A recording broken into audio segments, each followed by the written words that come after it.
Rohit Gurunath Sharma is not a test batsman. இதை ஒரு life ஃபுல்லா அவர் கேட்ட விஷயம். பட் அதுதான் உண்மையா? வாங்க இந்த வீடியோல பார்ப்போம்.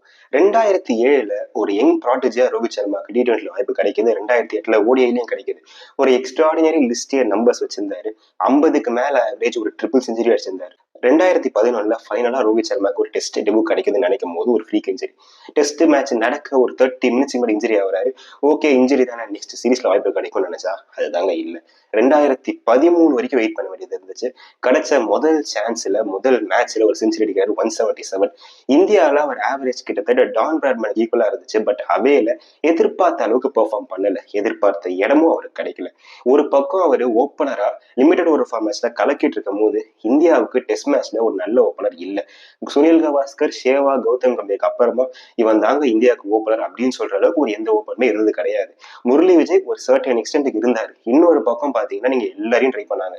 ஷிக்கர் தவன், KL ராகுல், மயங்க் அகர்வால், ஹனுமான் விகாரின்னு சொல்லி எல்லாரையும் ட்ரை பண்ணிட்டு கடைசியா ரோஹித் சர்மாவுக்கு சரி ஒரு சான்ஸ் கொடுத்துதான் பார்ப்போமே அப்படின்னு கொடுத்த சான்ஸ் தாங்க 2019 ஓப்பனர். அதுக்கப்புறம் என்ன நடந்துச்சுன்றது நம்ம எல்லாருக்குமே தெரியும். ஆடின முதல் மேட்ச்ல 2 செஞ்சுரி, அதுக்கப்புறம் அதே சீரீஸ்ல ஒரு டபுள் செஞ்சுரி. இவர் இந்தியாவில் அடிப்பாருங்க, வெளியூர் போய் அடிக்க மாட்டாருன்னு கேட்டவங்களுக்கு இங்கிலாந்துல போயிட்டு ஒரு செஞ்சுரி. அந்த சீரீஸ்ல செகண்ட் ஹையஸ்ட் ரன் கேட்டார். இத்தனைக்கும் ஒரு டெஸ்ட் மேட்ச் கம்மியா ஆடினாரு. இந்தியா இங்கிலாந்து அந்த சீரீஸ் டிரா பண்ணாங்கன்னா அதுக்கு முக்கியமான காரணம் ரோஹித் சர்மா தான். ஓகேங்க, ஒரு சீரீஸ் அடிச்சாரு அவ்வளவுதானே ரோஹித் சர்மா, அதுதாங்க இல்ல. 2019 ஒரு ஓபனர் ஆனதுக்கு அப்புறமா India 2 world test championship series ஆடி இருக்காங்க. அதுல நீங்க எந்த ரெக்கார்டு எடுத்து பார்த்தாலுமே அந்த ரெக்கார்ட்ல ரோஹித் சர்மாவோட நேம் டாப்ல இருக்கும்.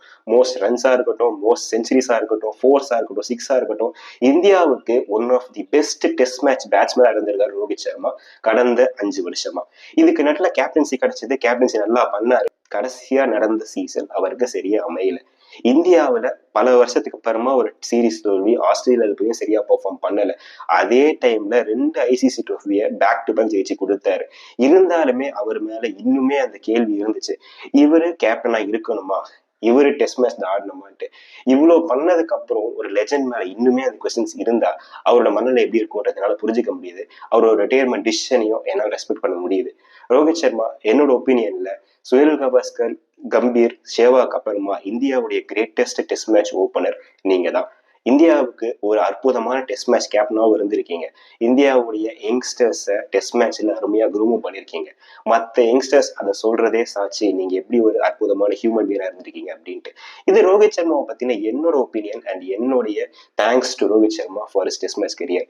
உங்க ஒப்பீனியன்ஸ் என்னன்றதை கமெண்ட்ஸ்ல சொல்லுங்க. மறக்காம படிச்சு தெரிஞ்சுக்கிறேன். இதே மாதிரி வீடியோஸ் நிறைய பார்க்க வெற்றி சிவ மறக்காம ஃபாலோ பண்ணிக்கோங்க. உங்களை அடுத்த வீடியோல பாக்குறேன். அது வரைக்கும் தேங்க்யூ.